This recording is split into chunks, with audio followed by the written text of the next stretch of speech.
trip with a friend? No way! Cruising on down Main Street, you're relaxed and feeling good. Next thing that you know, you'll see octopus in my neighborhood, surfing on a sound wave, swinging through the stars. Take a left at Human Testing, take your second right past Mars on the magic school bus. Alligator nostril, climb on the magic school bus. Spank a plankton too, on our magic school bus. Rock the river of lava, on the magic school bus. Such a fine thing to do. So strap your bones right to the seat. Come on in and don't be shy.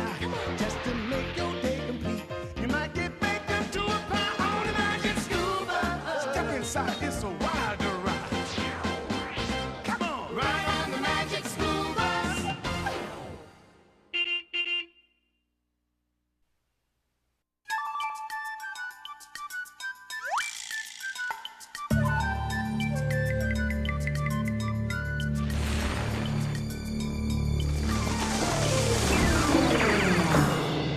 I'm telling you, something's missing. But Tim, when it comes to deserts, we've got everything under the sun. Sorry, D8. It just doesn't say desert yet. Are you kidding? It screams desert. We've got sand, we've got gravel, we've got desert plants like cacti, creosote bushes, acatillo. We've got the desert's harsh conditions. Hot, blazing sun, dry, blinding dust storms. Tim's right. There's something missing. Them bones and bones, them dry bones and bones and bones and dry bones and bones and bones and dry bones. As I always say, Arnold, it never hurts to be prepared. That's funny, Ms. Frizzle. That's exactly what I was thinking. I know. Desert animals. That's what's missing. Ms. Frizzle, a diorama will never be complete without desert animals. Dynamic deduction, Phoebe. Huh? These should do for now. Now? It's later I'm worried about. Thank you, Ms. Frizzle. Here you go, little guy. According to my research, that's a kangaroo rat. And that's a Gila monster. Isn't it cute? Only Phoebe would think a Gila monster's cute. And there's more. Tortoise, beetle, scorpion, jackrabbit, roadrunner. Whoa, Liz, what's up with you? And do you know what this is? A baby coyote. Phoebe, are you sure all these animals live in the desert? Think about it. The desert is really hot. The sun beats down all day long. Beat. And there's nowhere for the animals to go to escape the heat. But not only is it hot, but there's hardly any food in the desert. So any animal that shows its face gets eaten by a bigger one. Huh? Stop! And that's not all. It isn't? The worst part, there's almost no water in the desert. No water? Uh-huh. No shelter, no food, no water. In no time at all your cute little animals are buzzard bait. Scarcity is the name of the game, Phoebes. Scarcity. He's right, Phoebe. There's not much food, water, or shelter in the desert. We've got to do something. Yeah. What can we do? What can we do? Well, at my old school, we'd take a stand, form a committee. Go on a field trip? Arnold, are you serious? He's right. SADS to the rescue. SADS? Students Against Desert Scarcity. To the desert. Miss Frizzle? Yes, Arnold. For once, I'm prepared. Regulation Desert Gear. As outlined in Chapter 7 of my new field trip survival guide. Ms. Frizzle, do your worst. I'll do my best, Arnold. Well, are you guys coming? Or do I have to save these desert animals all by myself? To the bus! Follow that Phoebe!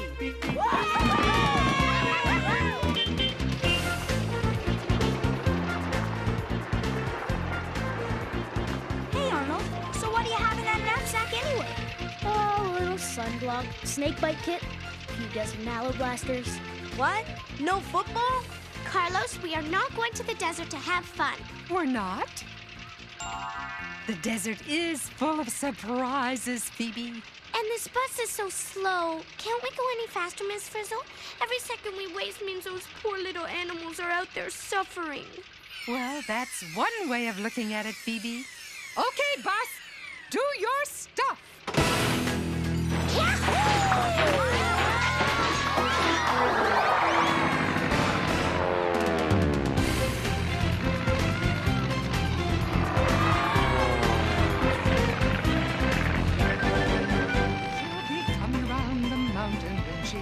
When she comes. Are we there yet? Chill, Phoebe. We only just took off. We're flying over mountains. Didn't you say students against desert scarcity? Yeah, and the mountains have plenty of shelter, food, and water. Miss Frizzle, we must be going the wrong way. Wrong way? Why, Phoebe, if it weren't for these mountains, there wouldn't even be a desert. What do mountains have to do with the deserts? Haven't you guys ever heard of a rain shadow? No. Some deserts are made by what's called the rain shadow effect. When warm, moist air rises over the mountains, its water vapor condenses into rain or snow. The mountains catch all the moisture, so the air reaching the other side is dry as a desert. Look out below! It's not fair. Why should the mountains get all the water? If you keep asking questions, Phoebe, you'll find an answer. Oh, and there's the perfect parking spot. Hold on tight!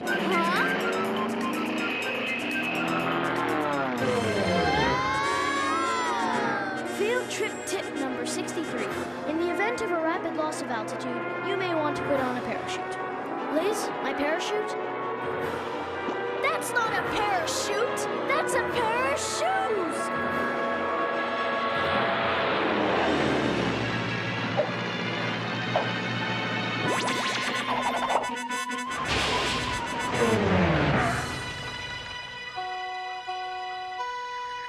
Look at this place. Phew. The thermal probe reads 107 degrees Fahrenheit. That's hot. How can anything live here? Is it just me? Or does this look like the final field trip? Come along, class. We're here to experience the desert. Take chances. Make mistakes. Get dusty. Field trip tip number 87. Not a problem. Come on, you guys. Students against desert scarcity. Remember, we've got work to do. Desert scarcity? What about dessert scarcity? I'm hungry. Hey, Arnold, where are those mallow blasters? I'm afraid they've melted. How can you even think about eating when all those poor little animals are suffering from hunger? The only poor little animals I see are us. There's one. Why, that's a collared lizard. And that's a funny-looking bird. That, Keisha, is a fine example of a hungry roadrunner chasing a delicious lizard to eat. Come on, we have to protect that lizard. Huh? At my old school, lizards never ran on their hind legs. Quick, everyone, back in the bus. Phoebe, what are we doing? How would you like to be a lizard being chased by a hungry roadrunner? Ooh, a situation worth exploration, Phoebe. Wow, cool! We're a Gila monster! As I always say, when the going gets hungry, the hungry get going. Bad, oh, bad, oh, bad, bad, bad. And getting worse. It's gaining on us. I hate field trips where we get eaten!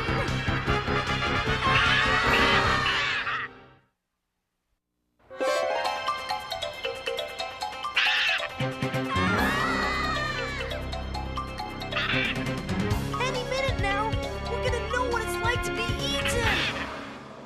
Field trip tip number 107. To avoid being eaten, become inedible. What does that mean? Class, do I hear a suggestion to avoid digestion? According to my research, Arnold, it means we ought to become something that's not very appetizing. On the button, DA. One inedible horned lizard coming up.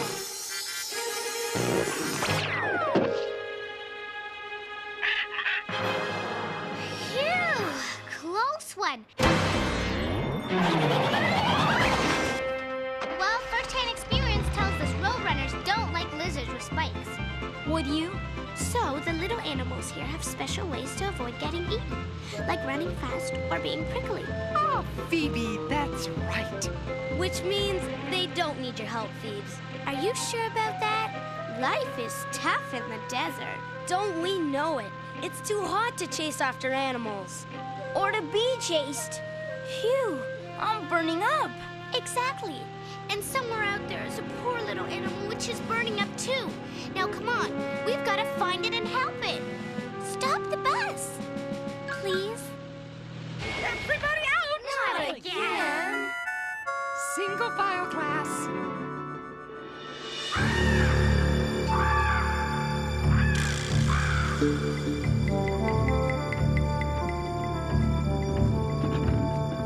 I'm hot. I'm tired. I'm hungry. I'm prepared. Phoebe, we've been looking and looking and we haven't found any more animals. None, Phoebe, and I'm burning up. Me too. You're hot. What about that poor little jackrabbit? See, it's sitting there with the sun beating down on its head. And it's wearing a fur coat. Field trip tip number 158. When the sun is beating down on your head, put on a hat. Got that covered? Thanks, Arnold. Hey! Here, little jackrabbit. This will keep you from getting too hot. A nice hat to shade your... Phoebe? Arnold! Now, how will that jackrabbit keep cool? Well, Ear conditioning, Phoebe. ear conditioning. Good one, Miss Frizzle. Why, thank you, Carlos. Carlos, how can you joke at a time like this? According to my research, it's not a joke, Phoebe. You know how a car radiator cools off hot water from the engine? Some desert animals have big ears which do the same thing. When their warm blood moves through their big ears, it gets cooled off in the same way. Stay cool. Come on, Phoebes. Just admit it. The lizards don't need your help, and neither do the jackrabbits. Okay, so the jackrabbit has a way of keeping itself cool. But what about that? Oh, that is a desert tortoise. You don't usually see them out in the heat like this. See? An animal in need.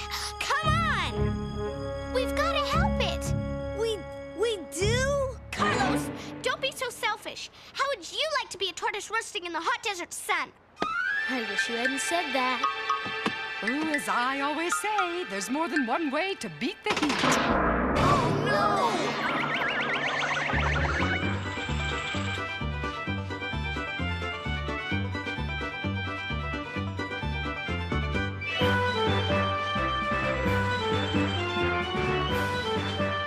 Oh, so this is what it's like to be a desert tortoise. Where are we? In a tortoise burrow, an underground shelter. It's a lot cooler down here. Ah, good observation, Keisha. Yes, another animal that can keep cool without your help, Feeblino. But Carlos, I just thought of something. Maybe the reason we didn't see any animals is because they all burned up before we got here. I knew it. We're too late. Whoa! What's happening? Oh, class. The bus is now an automatic turtle. We're being pushed by another desert tortoise.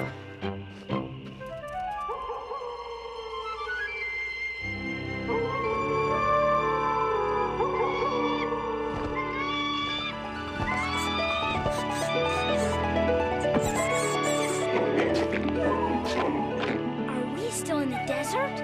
Wow, what happened? The sun went down and the desert has totally changed.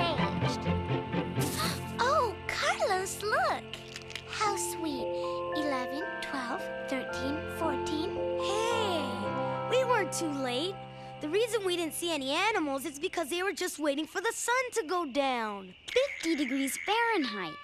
You don't have any sweaters in that knapsack, do you, Arnold? Once the sun goes down, the air cools off. Field trip tip number 257. To beat the heat, do like most desert animals. Come out only at night. There you have it, Phoebe. Another way desert animals help themselves. It's okay, Phoebe. There's nothing wrong with being wrong. As I always say, make mistakes, make mistakes, make mistakes. It's the best way to learn something. But let's face it, Students Against Desert Scarcity is a bust. Okay, Carlos, okay. You don't have to rub it in. I might have made a mistake about that lizard. And I might have made a mistake about that jackrabbit. And I even might have made a mistake about the tortoise. But there's one thing I know I'm not wrong about. How much you wish you'd stayed home today? No, how much everything in the desert needs water. You're telling me! Thanks, Lassie. Phoebe!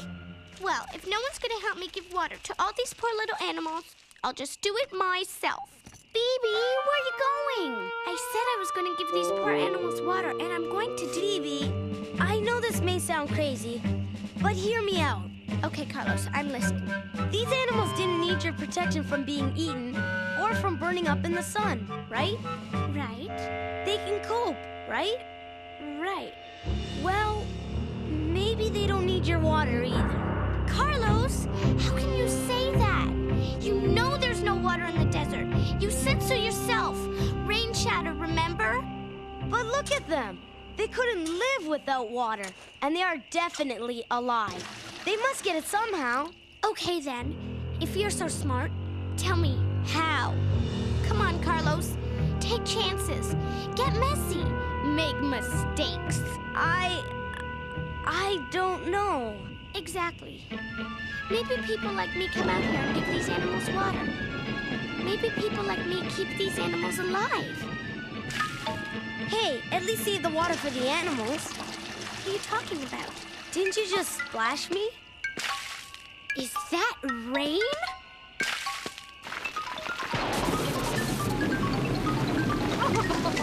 Everyone back on the bus.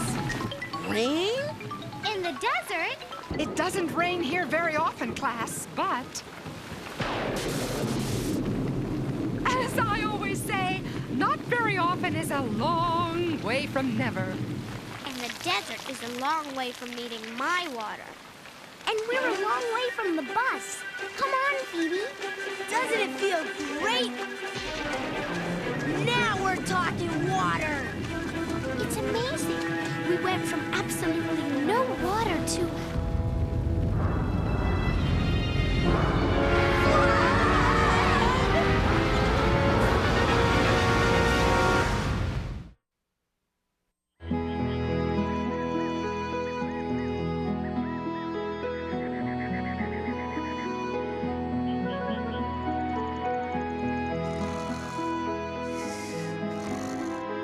Good morning, class.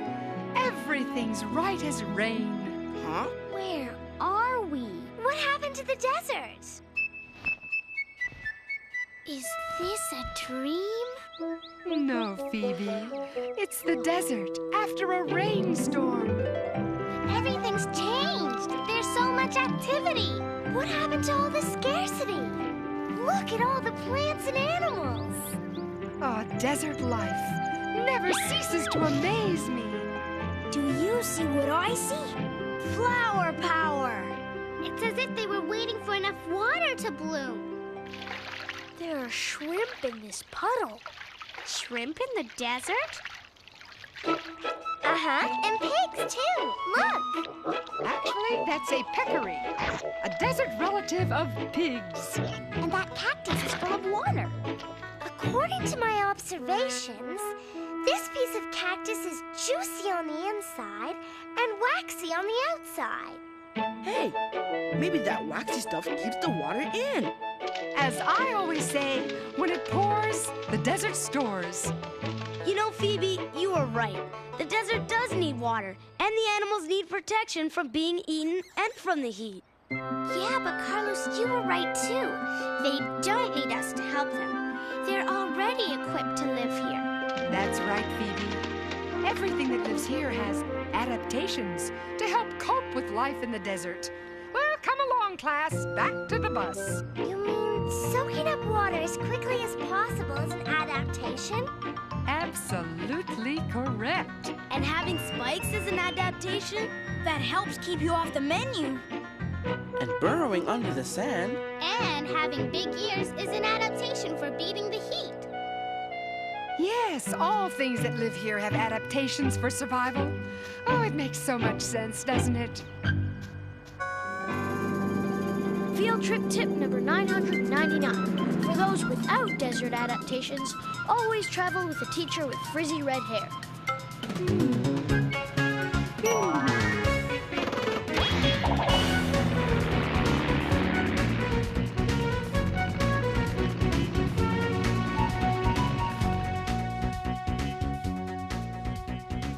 Well, I have to say, except for the part where we almost got eaten, and the part where we almost burned up in the sun, and the part where we almost drowned in a flood, my field trip manual was really helpful. So glad you enjoyed it, Arnold. Well, now that I know that all these plants and animals have adaptations to help them cope with living in the desert, that gives me some time to save something else. Phoebe, I don't think this is a... I tell you, we've got to do something. Phoebe, we just did something. A whole bunch of somethings. But this time it really is an animal in need. We'll call ourselves Sash.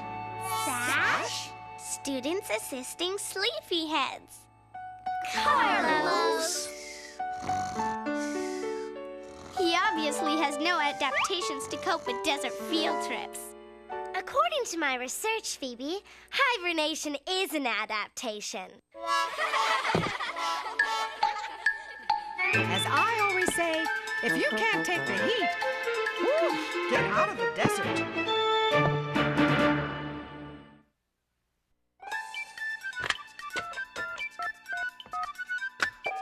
Is this the magic school bus? Is this the magic school bus? Magic school bus? Magic the magic school bus? You mean magic school bus? Magic school bus? Magic school bus? Magic school bus? I wonder what the magic school bus? Oh, the magic school bus!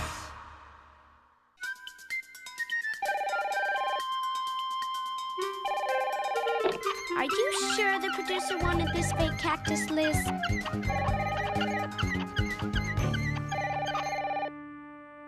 I'd better go. Me? At my old school, kids never answer the phone. Hello? Is this the magic school bus? Yes, but Good, because you see I'm starting up a new group, Save Our Kangaroo Rats, and I want Phoebe to be present. you do? I mean, that's nice of you to say, but kangaroo rats don't need to be saved. You mean they have adaptations that make it possible for them to live in the desert too? Right. For instance, they may never take a drink in their entire lives. They can get all the water they need from the seeds and plants they eat. Well, do they have an adaptation to help them cope with the short nights? Short nights? Yeah, watching that show, you'd think that nighttime lasted about 5 seconds. Oh, well, we were a little short on time. Uh-huh. But just a little. We wanted to show how desert animals come out at night. It's an adaptation, you know. Okay, speaking of adaptations, I don't know of any plant that grows from a seed the instant it rains. Look, when you have a lot of information to cover in a half an hour, you don't have time to wait for seeds to grow into plants. But they do grow very quickly in the desert. Did you want to see the desert in full bloom after the rain or not? Of course I did. And did you know that cactus needles are really leaves? Is that an adaptation? Yes, unlike leaves, needles don't lose any water. And you know what else? Not all deserts are hot. Huh? Even places that are very cold are called deserts if they don't get enough rain. Fascinating. Well, thanks for calling. Wait, one more question. Do you actually know Phoebe? Yes, in fact, Could you do me a favor? Just tell her that I think she's the greatest. Goodbye. maybe I should answer the phone more often.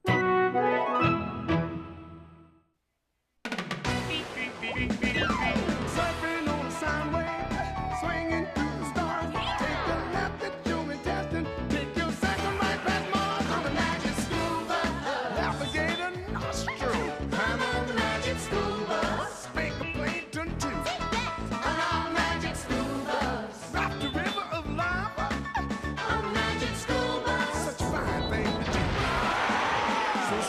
bones right to the sea. Come on in and don't be shy. Just to make your